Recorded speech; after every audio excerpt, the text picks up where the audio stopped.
A Semana de Arte Moderna de 22 foi uma bomba no cenário da arte brasileira. Mas quais foram os seus resultados? Será que todos os autores que vieram depois só seguiram as suas ideias? Ou será que tinha mais modernidade na modernidade do modernismo?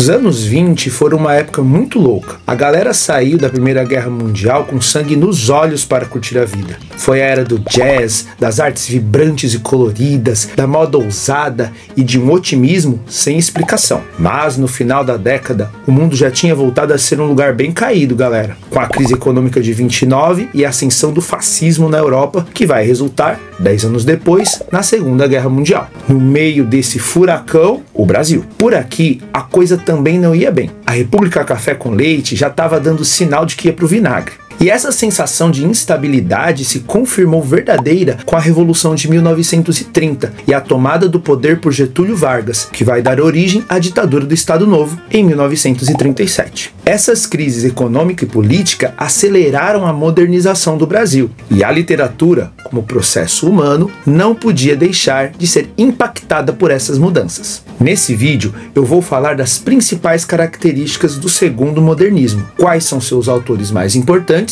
e quais são as obras mais representativas dessa geração, tanto na poesia quanto na prosa. Então, se você curte literatura ou só está desesperado com a prova dessa semana, fica comigo até o final, que eu vou te falar tudo sobre o segundo modernismo. O primeiro modernismo já tinha feito uma revolução na poesia, gente bonita. Poetas como Mário de Andrade, Oswald de Andrade, Manuel Bandeira tinham proposto e demonstrado como fazer poesia rompendo com os métodos acadêmicos, com as fórmulas fechadas do parnasianismo e do simbolismo. E a maior marca dessa ruptura foi a incorporação do verso livre, sem uso de rimas ou contagem silábica, além da escolha de palavras, termos e modos de falar populares e cotidianos. Esse método novo aproximou a poesia da prosa, mas sem perder a capacidade de construir efeitos sonoros, imagéticos e significativos, que são as três dimensões presentes em todo poema. O segundo modernismo não avançou muito além dessa liberdade da forma, mas ampliou muito o conjunto de temas da poesia brasileira. As questões políticas, espirituais e existenciais da experiência brasileira entraram nesse jogo. O mais importante poeta dessa época, na minha opinião de todas as épocas, é o mineiro Carlos Drummond de Andrade, que todos os amigos definiam como alguém inteligentíssimo e ao mesmo tempo tímido pra caramba. E dessas duas características parece que brota a tensão presente na poética do Drummond. Para esquematizar, gente boa de Deus, dá para dizer que existem dois polos na poesia do Drummond: o eu lírico e o mundo. Uma hora o eu lírico tenta se aproximar do mundo, das coisas e das pessoas. Outra hora ele se isola e rejeita o mundo e parece enxergar as coisas e as pessoas de fora do tempo e do espaço. Entre esses dois polos, a gente tem o que o próprio Drummond chama de sentimento do mundo. No primeiro livro do Drummond, Alguma Poesia, de 1930, a gente ainda encontra essa tensão um pouco escondida, um pouco mesclada com as propostas do primeiro modernismo. A ideia geral do livro, pessoal, é mostrar esse sentimento de desconforto no mundo, mas regado com humor, com ironia, apresentando como pano de fundo a vida no interior de Minas Gerais, na capital do estado recém-construída, Belo Horizonte, ou até no Rio de Janeiro. Os poemas desse livro são quase fotografias aleatórias desses cenários. Casas entre bananeiras, mulheres entre laranjeiras, pomar, amor, cantar. Um homem vai devagar, um cachorro vai devagar, um burro vai devagar, devagar, as janelas olham. Eita vida besta, meu Deus! O convívio desse Brasil arcaico com o moderno é temperado no livro pelas ideias contraditórias do eu lírico, que uma hora sente saudade da infância no interior e outra hora deseja a fuga para outros lugares, sejam reais ou imaginários. Esse olhar de Drummond para a modernização de Minas Gerais também aparece em seu segundo livro, Brejo das Almas, de 1934. Mas é a partir dos livros Sentimento do Mundo, de 1940, e Rosa do Povo, de 1950, 1945 que a gente percebe um Drummond muito mais engajado com os problemas do mundo, com a realidade política, com os horrores da guerra e do autoritarismo. Já no livro Claro Enigma, de 1950, o que a gente tem é um retraimento diante do mundo, um isolamento que parece negar a realidade das coisas e fechar-se na própria reflexão. Outro poeta mineiro dessa fase do modernismo é o Murilo Mendes. Só que ao contrário do Drummond, pessoal, o Murilo não vive nesse morde-a-sopra com a realidade. Ele transforma essa realidade por meio da fantasia e da espiritualização do cotidiano, como se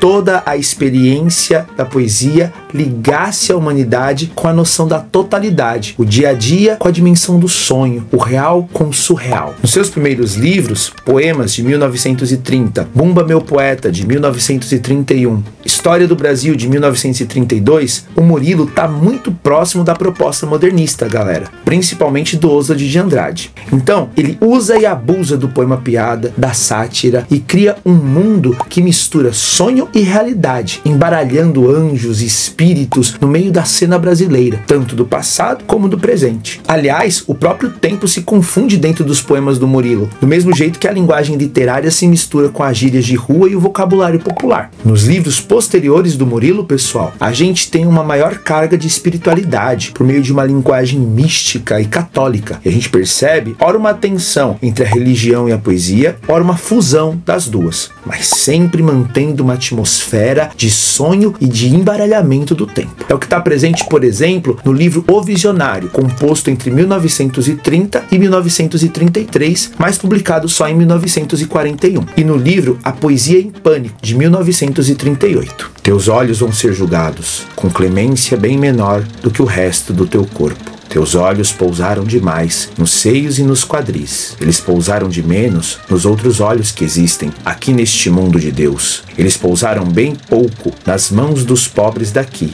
e nos corpos dos doentes. Teus olhos irão sofrer mais que o resto do teu corpo. Eles não poderão ver as criaturas mais puras que no outro mundo se vê. Em ambos os casos, a gente tem uma elevação da poesia ao nível místico, como se somente pela poesia se pudesse alcançar a superação de todos os males, o que se traduz na máxima restaurar a poesia em Cristo. E nesse projeto, o Murilo Mendes fez uma parceria com outro poeta, Jorge de Lima. Os dois juntos escreveram o livro Tempo e Eternidade, em 1935, com poemas inspirados numa leitura radical dos evangelhos e que transmitiam uma mensagem de fraternidade e de solidariedade humanas, ao mesmo tempo que mostravam a presença constante de Deus em todas as coisas, como se o transcendental, aquilo que está além da nossa compreensão, pudesse habitar o imanente, aquilo que a gente percebe com os sentidos. Eu sou da raça do Eterno, fui criado no princípio e desdobrado em muitas gerações através do espaço e do tempo. Sinto-me acima das bandeiras, tropeçando em cabeças de chefes, caminho no mar,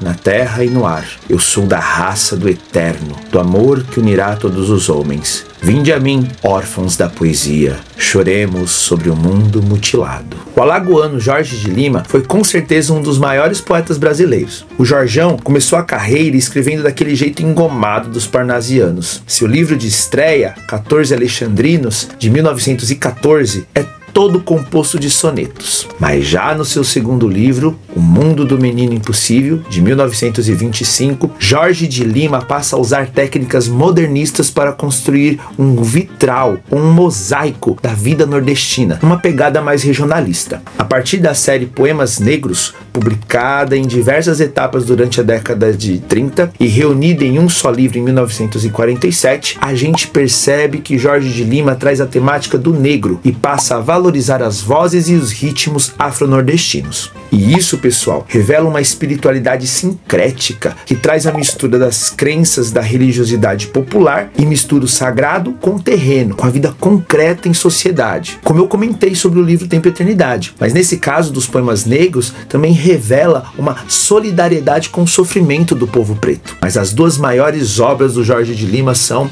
a túnica inconsútil de 1938 e a invenção de Orfeu, de 1952. O próprio Jorge de Lima considerou a túnica inconsútil como um só longo poema que mostra a marcha da humanidade pecadora rumo à salvação em Cristo. E o caminho para essa salvação seria a poesia. Tudo isso criando imagens de sonho com anjos em chamas, figuras arlequinais e aladas, diálogos com Deus e o diabo. Já em A Invenção do Orfeu, galera, o Jorjão produziu meio que uma autobiografia épica que narra a busca de um poeta por uma ilha sem males, onde a solidariedade humana e a sensibilidade permitiriam a poesia como forma final de comunicação das pessoas entre si e do próprio Deus. Palavras ancestrais, previmos que eram chaves e fomos nada mais que puros arrastados. O vento é sempre um ser que nos entreabre as asas. Ó, vai-te invento ser um doce verso alado. A mágoa a nossos pés pedia-nos a fonte. A fronte era um convés de náufragos chorando. Ó, Páscoas que previ, ó, terras que aspirei. O verso nasce aqui, mas corre em outros vales. Mas, por encarnação, às vezes volto a mim, perdido da canção, regresso às ondas raras, que as cinzas guardarão, ó últimas grisalhas, que as mágoas comerão, ó cândidas voragens. Outro poeta que teve um começo mais tradicional e fez um caminho para uma linha mais espiritual foi o Vinícius de Moraes. Os 5 primeiros livros do Vinícius foram escritos sob influência do simbolismo, com presença de sonetos e outras formas fixas, mas já apresentavam de maneira mais escondida aquela mistura entre o sagrado e o profano, entre o religioso e o erótico, que é a marca registrada da poética do Vinícius de Moraes. Já no seu 6º livro, 5 Elégias, de 1943, a gente tem uma linguagem mais direta e mais ardente. Fica mais clara a angústia do pecador e o desejo de pecar mais. Ó, crucificado estou, na ânsia deste amor, que o pranto me transporta sobre o mar, pelas cordas desta lira, todo o meu ser delira, na alma da viola soluçar. Bordões primas falam mais que rimas, é estranho, sinto que ainda estou longe de tudo, que talvez fosse cantar um blues, yes, mas o maior medo é que não me ouças, que estejas deitada sonhando comigo, vendo o vento soprar o avental da tua janela, ou na aurora boreal de uma igreja escutando-se erguer o sol de Deus. Mas tudo é expressão. Insisto nesse ponto, senhores jurados, o meu amor diz frases temíveis, angústia mística, teorema poético, cultura grega nos passeios do parque. No fundo, o que eu quero é que ninguém me entenda, para eu poder te amar tragicamente. Mas dá pra ver, gente boa de Deus, que apesar do Vinícius optar pelo verso livre, ele mantém um apego à sonoridade dos versos, ao ritmo, oscilando a velocidade do poema como se fosse uma composição de jazz que trabalha com as batidas repetitivas e os improvisos de combinação. Também dá pra notar como a espiritualidade presente na poética do Vinícius tá longe de ser santa, casta, pura, tá mais para um erotismo místico. Cecília Meirelles foi outra autora que mostrou ter uma forte influência dos modelos parnasianos e simbolistas no início, para vocês verem como o parnasianismo era a moda antes dos modernistas de 22. A galera achava que só dava para fazer poesia desse jeito. O livro de estreia da Cecília, Espectros, de 1919, era composto por 17 sonetos que tinham como tema personagens históricas, mitológicas ou bíblicas. Porém, 20 anos depois, no livro Viagem, de 1939, a Cecília marca uma ruptura com a poesia mais tradicional, incorpora a conquista modernista do verso livre e demonstra uma sensibilidade mais íntima, como se o lírico se afastasse das coisas e do mundo e se refugiasse dentro de si mesmo, o que acaba criando uma atmosfera de ausência nos poemas, como se algo faltasse, como se o lírico mirasse o nada e nada existisse além dele mesmo. Eu canto porque o instante existe e a minha vida está completa. Não sou alegre nem sou triste, sou poeta. Irmão das coisas fugídias, não sinto gozo nem tormento. Atravesso noites e dias no vento. Se desmorono ou se edifico, se permaneço ou me desfaço, não sei se fico ou passo. Sei que canto e a canção é tudo. Tem sangue eterno a asa ritmada. E um dia sei que estarei mudo, mais nada. Mas tanto na sua poesia tradicional quanto na sua poesia mais livre, galera, a gente consegue ver a marca registrada da Cecília Meirelles, que é um certo tom de fuga, uma musicalidade abstrata e um cenário de sonho. Esses só são alguns dos poetas da segunda geração modernista, pessoal, mas representam bem a tendência desse período, ou seja, o uso do verso livre e de técnicas modernas de versificação associadas a temas políticos, religiosos e existenciais. Além da absorção da linguagem popular e do uso de recursos não convencionais de narrativa, como o fluxo de consciência ou a colagem, um avanço importante do primeiro modernismo no campo da ficção foi a quebra da ilusão de que a visão de mundo e o mundo psicológico do escritor não interferiam na construção das narrativas. Essa consciência e os fatos sociais brasileiros condicionaram a forma que se fazia narrativa no período do segundo modernismo em duas linhas principais. De um lado, galera, a gente tem o regionalismo social, que é uma prosa mais rude, em que a realidade social é trazida de maneira mais crua, quase como uma narrativa documental. Essa linha mostra o mal-estar diante do mundo e representa as questões sociais, especialmente do Nordeste, com suas desigualdades, sua aristocracia rural decadente, sua modernização tardia e injusta e os efeitos que isso trazia sobre as personagens. Por outro lado, pessoal, tem uma narrativa mais psicológica, que apresenta o mesmo mal-estar, mas da perspectiva interior das personagens. O desalento diante do mundo faz com que elas se aprofundem em si mesmas, no seu universo psicológico, ou procurem uma fuga em Deus, ou ainda existam na tensão entre elas mesmas e a presença de uma dimensão espiritual que justificasse o mundo decadente ao redor. Só que essas duas linhas básicas muitas vezes se misturam, então não dá para dizer que seja somente isso, não é tudo preto no branco, tem alguns tons de cinza, né? Quando a gente esquece um pouco dos temas, pessoal, e coloca no centro da análise a tensão entre os protagonistas e o mundo em que eles estão inseridos, a gente percebe que existem 4 tendências na ficção a partir do segundo modernismo. Na primeira tendência, a gente percebe um conflito mínimo. O protagonista não se opõe de maneira direta e radical ao mundo em que ele está inserido. É como se o protagonista já tivesse ocupado um lugar no esquema geral das coisas, mesmo que seja a função de lutar contra esse esquema. É o que a gente percebe, por exemplo, nos romances do autor baiano Jorge Amado. O Jorge Amado foi o romantista que representou os marginais, os pescadores e os marinheiros da Bahia com todo o seu colorido, seus ideais, sua sensualidade e às vezes com uma carga forte de ideologia política de esquerda, pessoal. Na forma de representação, o Jorge Amado repete a receita do modernismo, ou seja, o uso da linguagem mais próxima possível da oralidade popular. Mas com relação ao conteúdo, ele tenta apresentar painéis amplos da sociedade baiana, com bastante uso de figuras icônicas e até estereotipadas, como o coronel, o comerciante rico, o pescador, o marinheiro, o malandro, o padre, as senhoras da sociedade e as prostitutas. No romance Capitães da Areia, de 1937, o Jorge Amado apresenta um depoimento sentimental da vida das crianças abandonadas de Salvador, que crescem num contexto de crime e violência e pouco a pouco adquirem uma consciência das injustiças sociais que causam sua situação. Mas as obras-primas do Amadão, pessoal, são os romances Gabriela Cravo e Canela, de 1958, e Dona Flor e seus dois maridos, de 1966. Nessas duas narrativas, a gente vê a representação dos costumes da sociedade da zona do Cacau, no sul da Bahia, a partir de 2 casos amorosos bem estranhos. De toda forma, as personagens do Jorge Amado parecem não ter reais problemas com os lugares que ocupam e com os fatos que as envolvem. Seja como oprimido, seja como opressor, seja como revoltado, tá todo mundo aconchegado. Outra tendência para a ficção do segundo modernismo, gente bonita, é aquela que apresenta um protagonista que nunca está confortável na sociedade ou na natureza e luta contra as pressões do mundo, formulando ou não ideologias. É o que a gente vê, por exemplo, no romance Fogo Morto, de 1943, do escritor José Lins do Rego. Nessa obra, somos apresentados a 3 narrativas interligadas, cada uma com seu protagonista: Mestre José Amaro, Coronel Lula de Holanda e Capitão Vitorino, representando cada um uma das classes do Nordeste e mostrando como a decadência do dos senhores de engenho afetou toda a estrutura social. Mas o maior representante dessa tendência é o alagoano Graciliano Ramos. O Graciliano, galera, via em cada personagem a face da opressão e da dor e tentava representar o labirinto de coisas e fatos em que o protagonista se perdeu.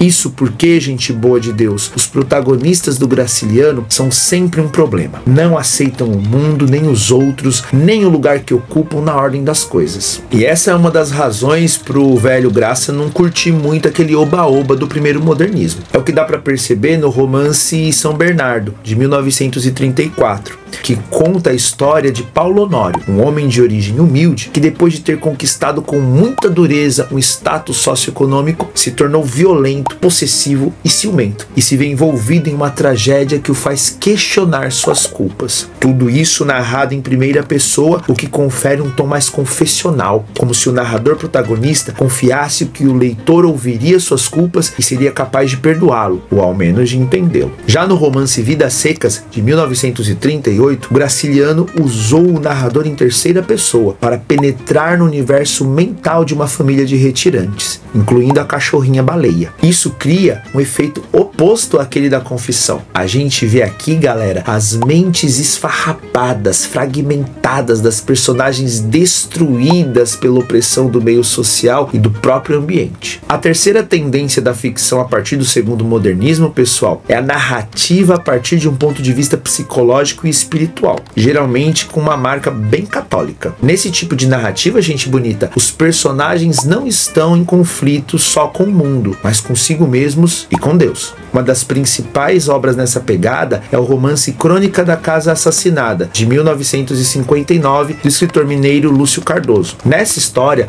a gente acompanha a decadência dos Menezes, uma família do interior de Minas, por meio de cartas, memórias, confissões, diários e depoimentos dos próprios personagens, que estão envolvidos numa trama de incesto e adultério. O Lúcio Cardoso usa esses recursos modernos de narrativa, pessoal, para criar um clima obscuro e pesado que demonstra a angústia das personagens e acaba criando uma atmosfera mórbida de pesadelo, onde a gente não consegue diferenciar a verdade da mentira. Outro mestre na construção de narrativas desse tipo é o autor carioca Cornélio Pena. O seu romance A Menina Morta, de 1954, tem como pano de fundo as vésperas da libertação dos escravos e mostra o ambiente fantasmagórico de uma fazenda no Vale do Paraíba. A história se desenvolve ao redor da menina morta do título, que é a filha caçula da família do proprietário da fazenda. O romance vai mostrar como essa morte afeta cada uma das personagens, especialmente as femininas, que ficam no ambiente doméstico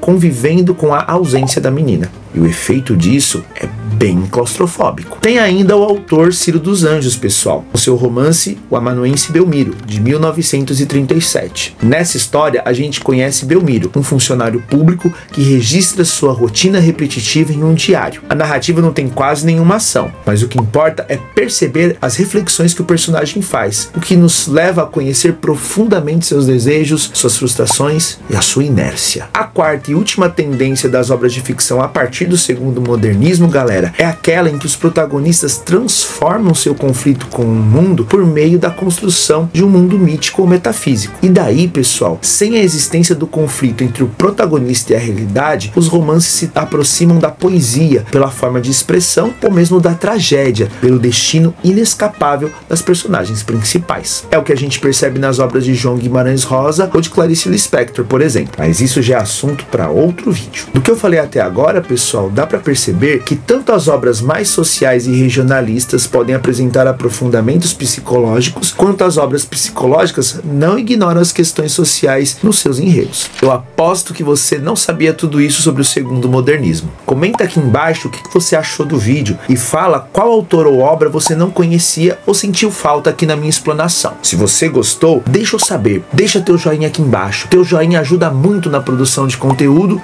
em breve vai me ajudar a comprar ração para os meus gatos. Se inscreve no canal e ativa o sininho para não perder mais dicas de leitura. Logo menos eu vou fazer vídeos falando sobre 2 obras do modernismo que estão na lista da FUVEST desse ano e você não vai querer perder, né? Não esquece de compartilhar esse livro com aquele teu amigo pangaré que acha que a única coisa moderna que tem é assistir Netflix e depois vai pedir cola para você. Eu vou ficando por aqui. Boas leituras e valeu!